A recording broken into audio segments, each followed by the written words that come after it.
So let's check it out. Oh yeah, it looks great. Let's see how that wants to come off the bone right there.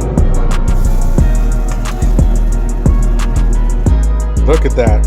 Beautiful.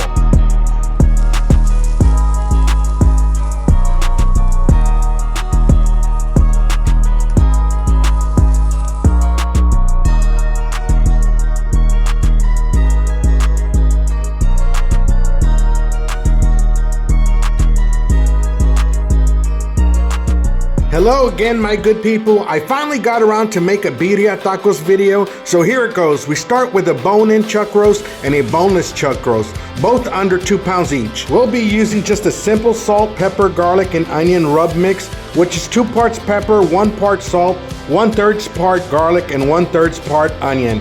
We're going heavy on the meat because this is the only time I will be seasoning it. We'll be hitting it on the sides with the rub as well. Which one do you think will cook quicker, bone-in or boneless? Leave it in the comments why you suppose one cooked faster. Well, we are all done and they look great. Let's go outside and turn on the smoker. We got the camshaft set up to 225. We got the cast iron Dutch oven there greased up. So we're gonna go ahead and put our 2 chuck roasts one by one,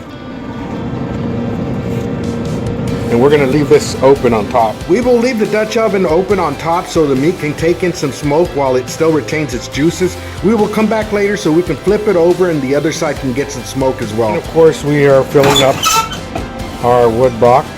We use the smaller chunks on the bottom first, followed by the bigger chunks on top. The smaller chunks ignite quicker and we'll get the bigger chunks on top to smoke. We close it all up and open the valve to get the wood to ignite. Let's go inside to work on our stew. Okay, so we got our Guajillo peppers, our Ancho peppers, and our Pasilla peppers. And what we're going to do is cut the top off here. Then we'll cut one side here with our shears. Then we'll deseed the pepper like that. Then we'll put it over in our pan. One of these.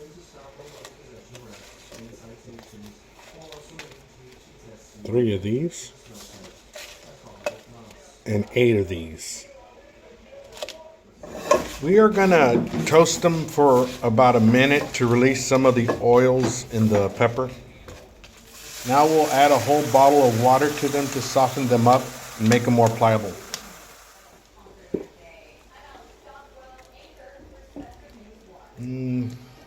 That looks about right. They're pretty soft now. And then we'll add these to the blender. And so we're gonna add half an onion, a whole tomato, and 5 cloves of garlic. A whole can of tomatoes with chili, a little bit of ground cumin, some dried oregano leaves, 2 tablespoons of vinegar, and some of that water we boiled the peppers in.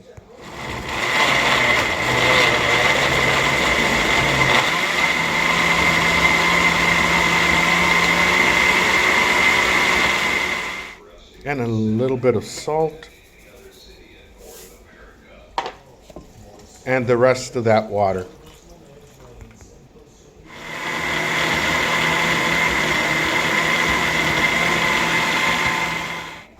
Now we're going to strain it.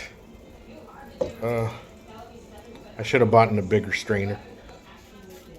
So we'll work it with the fork and I'll bring you guys back in once I get this all separated. Almost all there.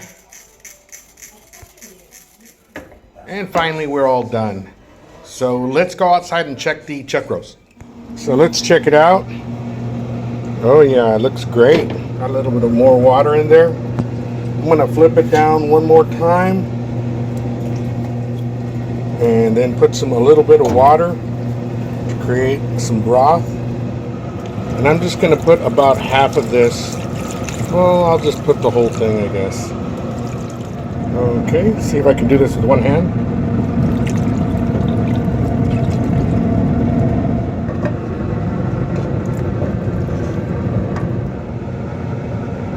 Oh yes. And now let's just forgot the bay leaves. 4 bay leaves. Okay, checking on it real quick. I forgot to add cinnamon, and I'm gonna add cinnamon to it now. Better late than never. Now let me check for tenderness. I'm sure it still needs a little bit more. Yeah, it still needs some more. But you can see this is cooking tremendously well. One thing I do want to point out is you can see the bone starting to stick out there. See that? So yeah, it's getting to that point, but oh shit, we're not there yet. And that smells terrific. Okay, back at the meat. This one doesn't feel tender yet. Checking out this one, look at that. That just, you can tell just by the way it handles. See how that wants to come off the bone right there. So we'll go ahead and put this one up and let that other one. So the bone-in was done first, and it's all shredded here. Guys, both of the chuck steaks or chuck roast came out. Look at that, beautiful. I think I do have some bay leaves in there, but that's okay. We'll get through it as we're making the tacos.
See these? They're crisping up with not much burnt edges. The whole key here is you get your tortilla, dip it just on one side. Just on one side. Put it right there. Turn it around. So now that we have our taco pool, then you can see that we just flip that over. And the juices of the meat will continue to redden that taco on that side.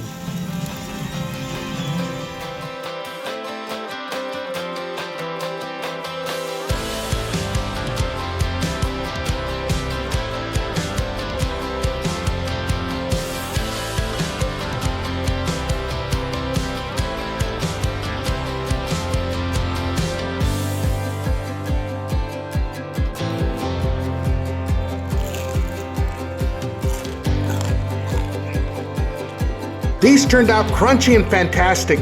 And so, my good people, although I have made birria quite a few times, I had stayed away from making a birria video because it felt too cliche. Now I'm kind of glad I did because I had a great time cooking, watching the Super Bowl, and hanging with my family and friends. I hope this video finds you guys all doing well. Any questions, just leave them in the comments. Till next time, take care of yourself and each other. See you on the next one.